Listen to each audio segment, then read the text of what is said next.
안녕하세요, 문쌤입니다. 자, 오늘은요, 구독자분 한 분께서 DO라는 회사, DO라는 회사를 좀 분석 좀 해달라, 그런 부탁이 있으셔갖고요, 같이 공부를 좀 한번 해볼게요.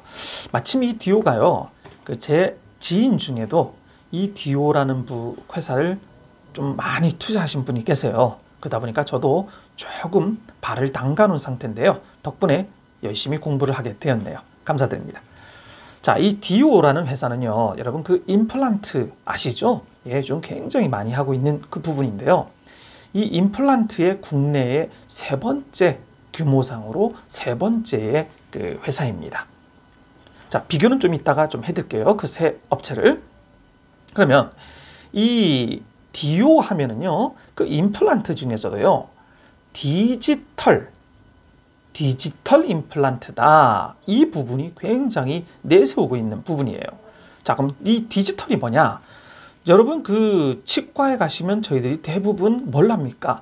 엑스레이를 찍잖아요. 그죠? 엑스레이를 찍어갖고 이렇다 저렇다 표현을 하는데, 그러다 보니까 엑스레이는 2차원적이잖아요. 2차원적이다 보니까 앞으로만 봐서 그 부분을 뭐라고 합니까? 시술을 하다 보면 좀 흔들리기도 하고, 그죠? 조금 별로 부정적인 게 많잖아요. 그래서 이 DO는 이 디지털이라는 걸 이용을 해서요, 3차원적인 시술을 한다는 거예요.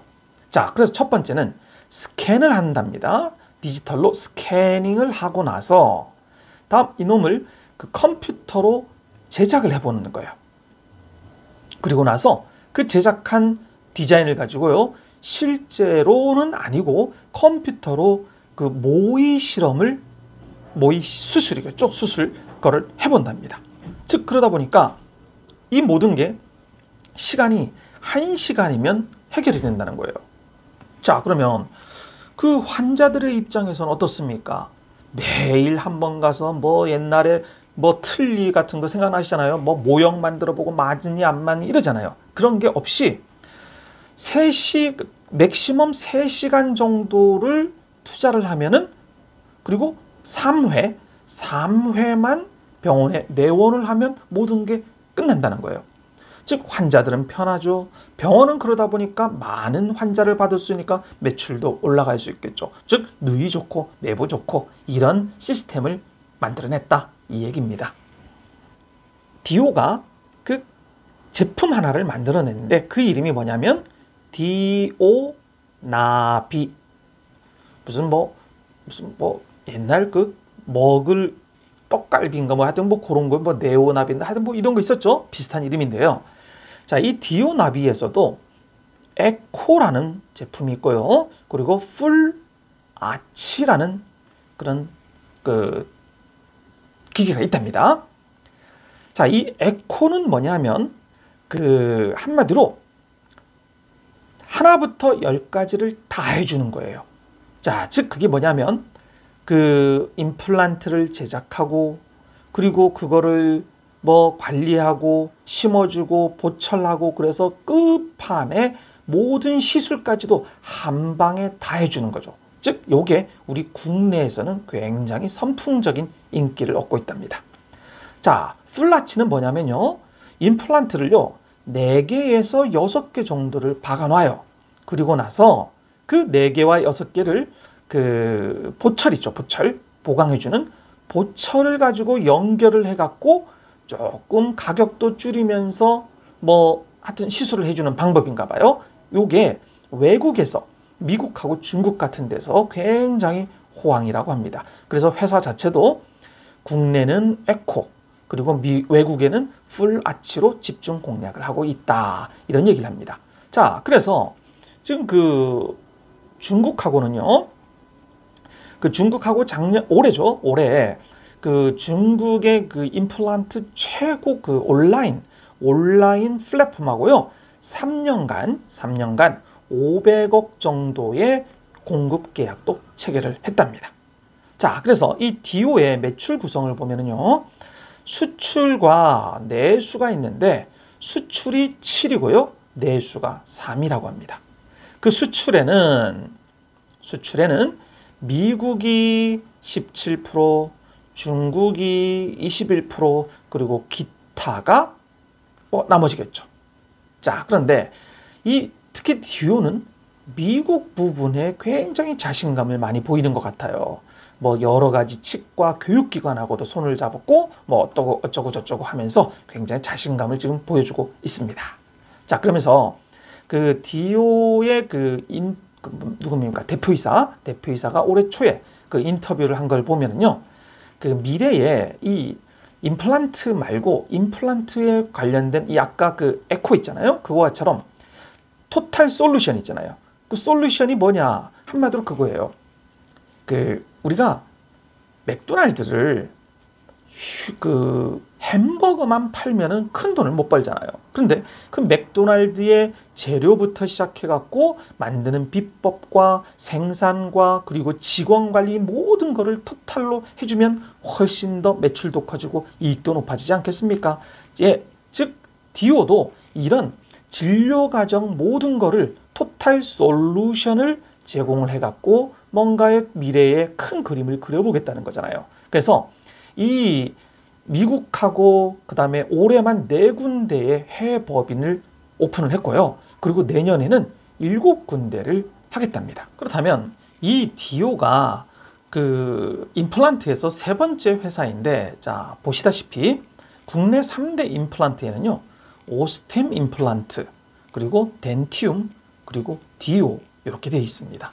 자, 딱 보시다시피 오스템 임플란트는 시가총액이 지금 1조 6천이에요. 그리고 덴티움 6,400, 디오가 5,400. 지난주 금요일. 그래서 며칠입니까? 12일 종가 기준입니다. 자, 그런데 이 매출과 이 부분은 딱 보면은 차이가 현저히 나는데요. 핵심은 뭐냐면 영업이익을 봐보세요.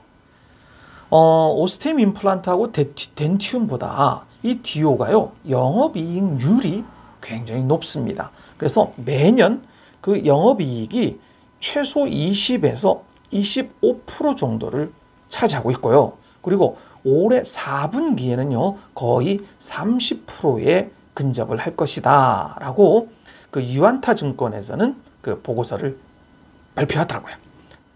일봉을 보면은 지금 7월 달에 최고 5만 5천 원, 5만 5천 원을 찍고 계속 지금 떨어지는 이유는 뭡니까?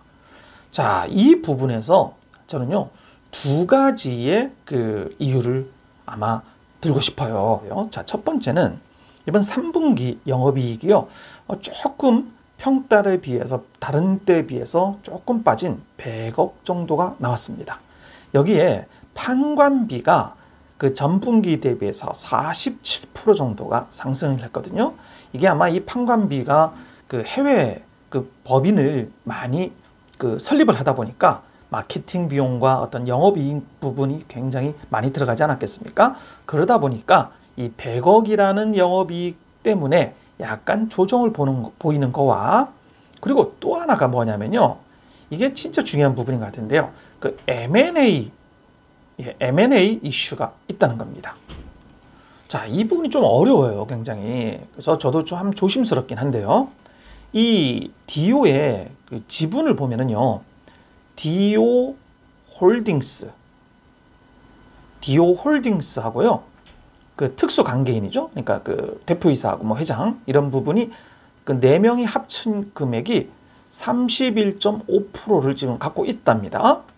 자, 그런데 그 디오 홀딩스가 뭐냐 하면은 원래는 그 이 최대 지주가 김진철 회장님이세요. 그리고 지금 대표이사가 동생이죠.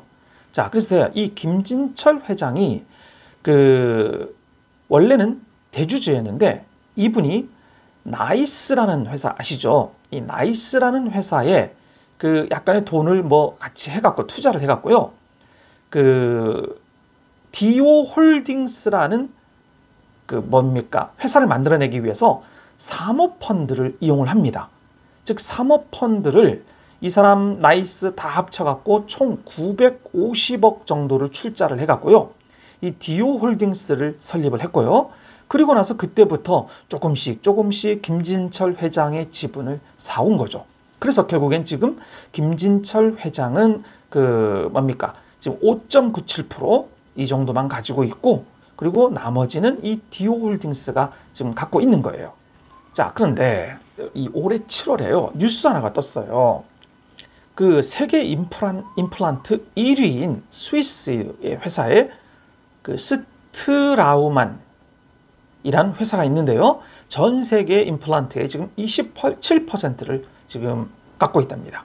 자, 그런데 이 회사가 디오의 지분을 사겠다라는 뉴스가 뜬 거예요. 자, 그런데 그럼 이 회사가 왜 디오를 눈독을 들이느냐?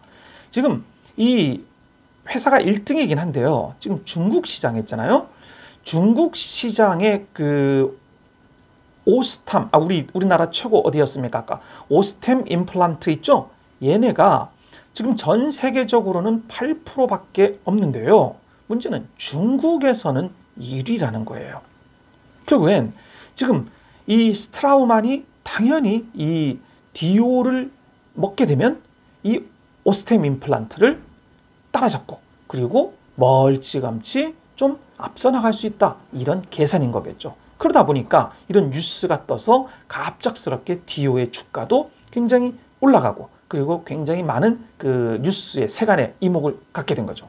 자, 그런데요, 그 이후에 그 7월 달에요, 그 미국계 헤지펀드인 카보우터라는 회사가 7.38이라는 그 디오의 주식을 인수를 합니다. 자, 그러면서 그 인수 가격이 49,000원에서 52,000원 사이에 그 주식을 요만큼이나 매집을 한 거죠. 자, 그러면 이 7.8이라는 건 뭐냐면요, 그 회장인 그 김진철 회장이 5.9가 있었죠. 그리고 부회장, 즉 지금 대표이사인 거죠, 남동생인 그분이 0.79예요. 그래서 합치면은 뭐 6.7 정도밖에 안 되거든요. 그 얘기는 이 카보우터보다도 훨씬 적다는 거죠. 자, 그러면 그 뭐 내피셜이긴 하겠지만요, 그럼 디오 홀딩스가 지금 31.5%, 즉 디오 홀딩스 플러스 그 아까 특수관계인 네 분 합치면 요 정도의 포션을 지금 팔겠다는 거잖아요. 그런데 그 세간에서는 그 프리미엄까지 다 해갖고 최소한 3천억에서 4천억 정도는 받아야 되겠다, 뭐 이런 얘기가 있더라고요. 그 얘기는 그 31.5%니까 이분들은 팔 때 디오의 전체 지금 현재 가격을 1조 정도는 받아야 되겠다, 지금 이 얘기인 것 같아요. 자, 거기에다가 팔고 나서도 자신들이 그 경영권은 그대로 가지고 싶다, 이런 거예요. 이해되셨죠? 그런데 여기에서 지금 문제는 카보우터가 7.3%라는 지분을 왜 샀겠냐 이거죠. 자, 이 카보우터는 대표적으로요, 그 스몰캡이라고 하죠. 자그마한, 즉 소형주들을 사갖고 그 다음에 뭐 잘 안 되고 있으면 니네 경영진들 똑바로 안 하면 우리는 갈아치울 거야 라는 이런 식으로 좀 행동주의적인 그런 성격을 갖고 있는 그 헤지펀드랍니다. 지금 최고점을 찍고 나서요, 지금 요 선, 노란 선 있죠? 요 부분이 지금 외국인들의 지분입니다. 근데 외국인들은 지금 달라지는 게 없어요. 그런데 지금 기관은 계속 주구장창 팔고 있잖아요. 그럼 이 이유도 무엇이냐 이거죠. 오너가 이 김진철 회장님께서 52년생이니까 우리나라 나이로 70이 되셨네요. 자, 그분의 입장에서 왜 이거를 자신들이 뭐 경영을 계속 하질 않고 왜 굳이 뭐 매각을 하겠느냐. 자, 이 부분도 참 저는 솔직히 이해는 안 되고요. 그리고 이 카보우터가 이 회사의 지분을 이렇게 산 이유가 과연 무슨 이유인지, 이 부분은 굉장히 저희들이 신중하게 접근을 해야 될 그 상황인 것 같아요. 자, 그래서 제가 주린이들 여러분들께 좀 부탁하고 싶은 건 뭐냐면요. 자, 이런 그 M&A와 매각 이슈 같은 게 있는 회사들을 접근하실 때는요, 크게 한번 먹겠다라는 한탕주의로 집어넣어서는 절대 안 됩니다. 즉, 이 회사의 가치만 보세요. 이 회사의 영업이익과 그리고 미래의 성장 가치만 보고, 그리고 장기간에 이 회사의 그 가치가 괜찮을 것 같아 라고 했을 경우에는 이 회사의 그 주식을 투자를 해보시고요. 그게 아니라 나는 이 M&A하고 이런 부분이 그래서 뭔가가 있으니까 한번 크게 시세를 줄 때 먹고 나와야지, 이런 생각으로 투자를 하신다면요, 저는 적극 만류를 하고 싶습니다. 아셨죠? 자, 그래서 그 계속 이 회사는요, 이 매각 이슈가 어떻게 정리가 되는지, 그리고 이 대표이사들이 솔직히 이 인터뷰라도 한번 해서 이런 이유 때문에 뭐 매각을 할 거고, 그리고 뭐 앞으로 이렇게 키워나가겠다, 뭐 이런 조금 주주들에게 뭔가의 그 정확한 해결책, 그리고 자신들의 포부, 이런 거를 설명해주는 약간 그런 부분이 있었으면 하는데, 그 부분이 없다는 게 조금 아쉬운 부분인 것 같습니다. 자, 하여튼 여러분 성공 투자하시기 바라겠습니다. 감사합니다.